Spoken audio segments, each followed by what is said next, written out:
In today's video, I'm going to show you exactly how to connect your Hostinger domain to Netlify step by step.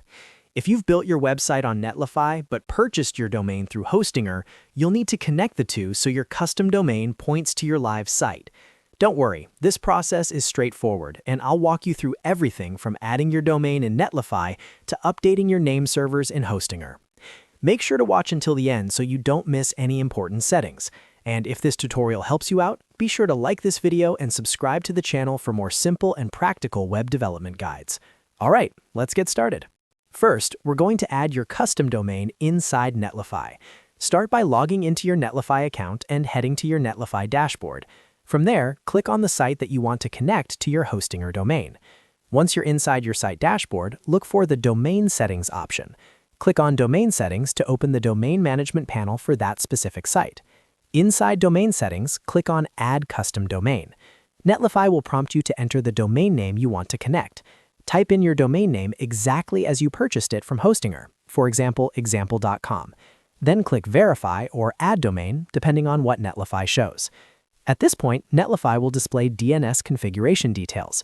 Depending on your setup, it may suggest pointing your domain to Netlify's name servers. Since we're connecting the entire domain to Netlify, the recommended method is to update your name servers at Hostinger to use Netlify DNS. Keep this tab open because we'll need the name server information in the next step. Now let's switch over to Hostinger. Log into your Hostinger account and go to your domain section. Find the domain you want to connect and click Manage. Inside the Domain Management area, look for the DNS or name server settings. This is where you control where your domain points. To use Netlify DNS, you need to replace Hostinger's default name servers with the custom name servers provided by Netlify. Back in your Netlify domain settings, you should see a section showing the assigned name servers for your site. They usually look something like dns1.pxx.ns1.net, dns2.pxx.ns1.net, and similar entries. Copy each of the Netlify name servers exactly as shown. Then return to Hostinger and choose the option to change name servers. Select the option that allows you to use custom name servers instead of the default ones.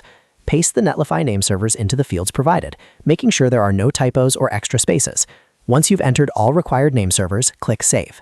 After saving, keep in mind that DNS propagation can take some time. In many cases, it starts working within a few minutes, but it can take up to 24 hours globally. During this time, your domain may not immediately load your Netlify site, so don't panic if it doesn't work instantly. Now go back to Netlify and refresh your domain settings page.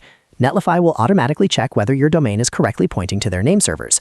Once the connection is verified, you'll see that your custom domain is active. You can also enable HTTPS if it's not already enabled. Netlify typically provisions a free SSL certificate automatically, but make sure the HTTPS option is turned on so your site loads securely. Finally, test your domain by typing it directly into your browser. If everything is configured correctly and DNS has propagated, your Netlify site should now load using your Hostinger domain. And that's it. You've successfully connected your Hostinger domain to Netlify. If this video helped you, make sure to like and subscribe for more step-by-step tutorials just like this. Thanks for watching, and I'll see you in the next one.